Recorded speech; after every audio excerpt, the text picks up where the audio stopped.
Labels don't stick when the world bends weird. In Wonderland, every thought's revered. We don't color inside the lines. We draw new shapes, we rewrite signs. Neurodivergent, bold and true. This world makes more sense when seen by you.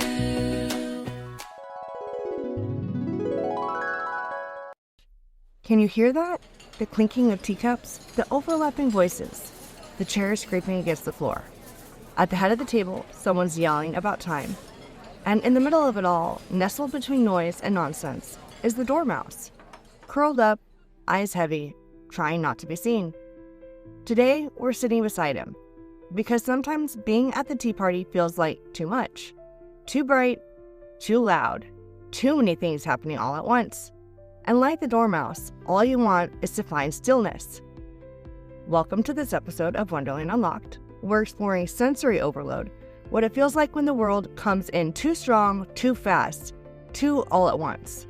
We'll talk about sensory processing challenges, especially for those of us who are neurodivergent, emotionally sensitive, or living in high stimulation environments.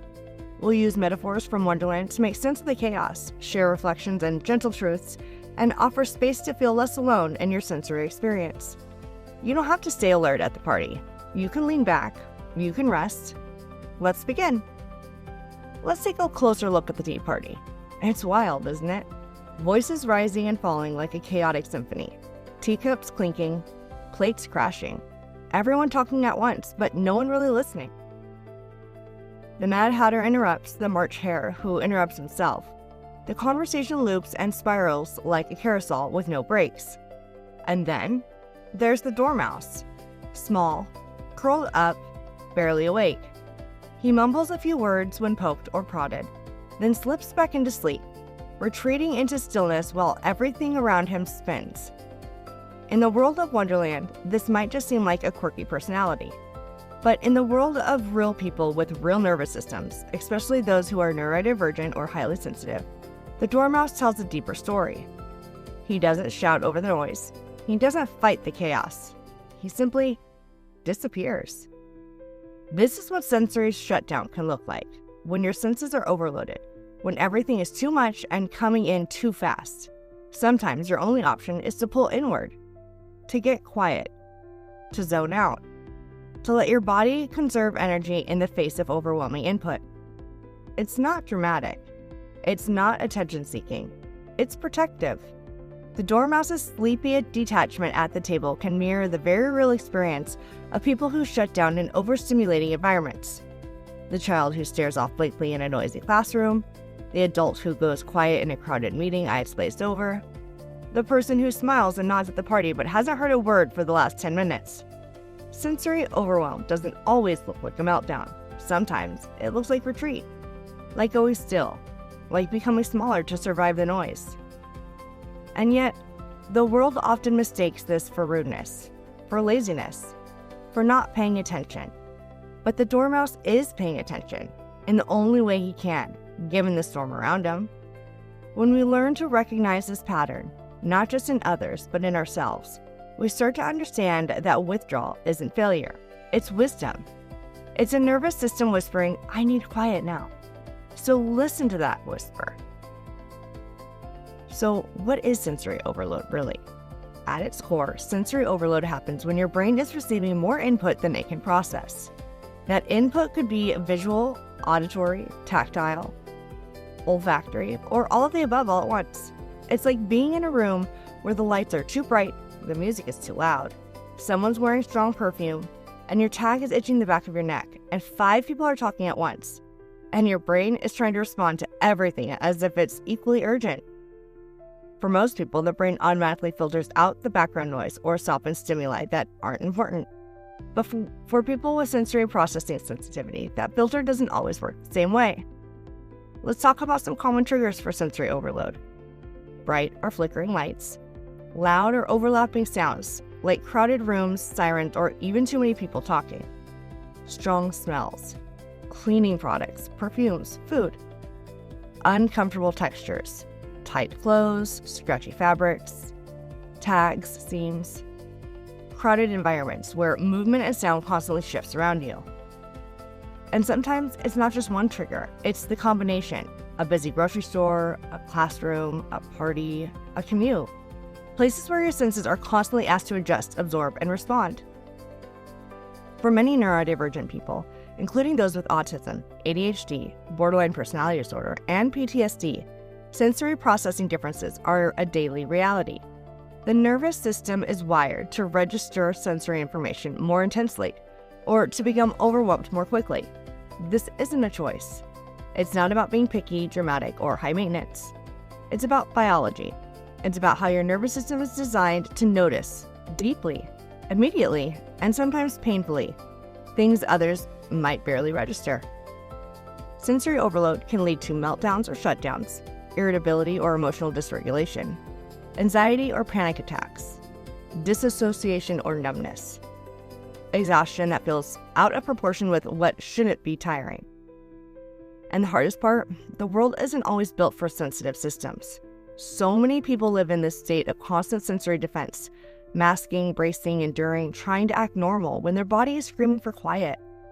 But the good news is, awareness is the first kind of relief. When you start to understand what's happening, you can begin to build environments and routines that soothe instead of overwhelm. Now, let's return to the tea party.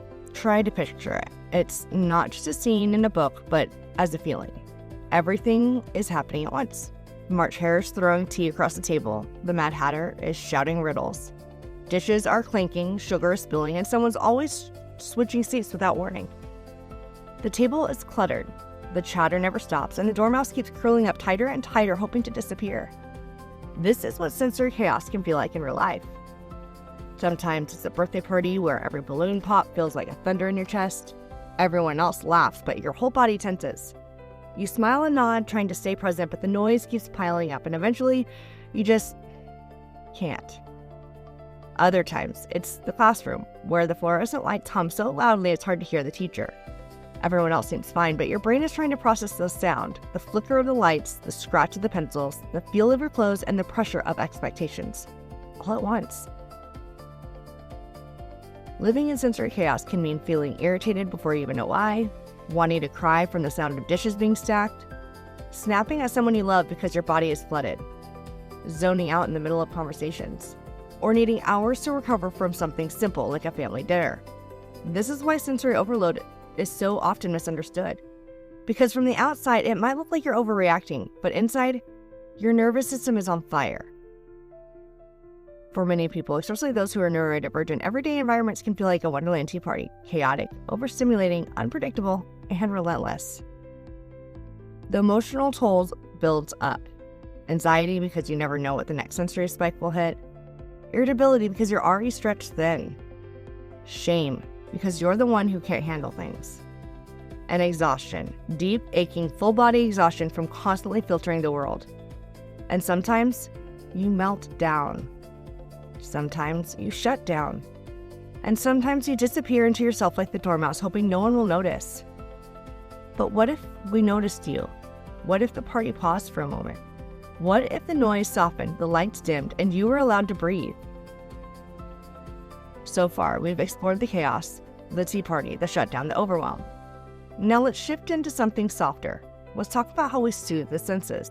Because the world might not always quiet down for us, but we can learn how to create quiet for ourselves.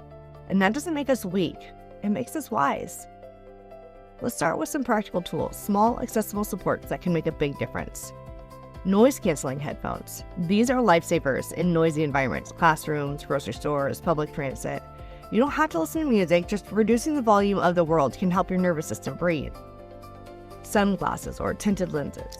Bright lights and flickering bulbs can feel aggressive when you're overstimulated. Dimming the visual input can make a room suddenly feel tolerable again. Weighted blankets or compression items. The grounding pressure can help calm a racing body. Weighted lap pads, vests, or even just tight hugs from safe people can signal your brain you're safe. Sensory-friendly clothing. Tagless shirts, soft fabrics, no scratchy seams or tight waistbands. Comfort is not a joke, it's regulation. Predictable routines, knowing what's coming, can reduce sensory anxiety. Whether it's a morning checklist or a wind-down ritual at night, rhythm helps the nervous system relax. Planned exits and quiet zones. If you're going somewhere that might be overwhelming, create a just-in-case plan. Can you leave early if needed? Is there a quiet room? A bathroom to breathe in? A parked car for a reset? Having an escape route helps even if you don't use it. Beyond tools, there are strategies, ways of thinking and navigating that protect your energy. Sensory diets and regulation plans. Just like bodies need nutrition, nervous systems need sensory input in the right dose.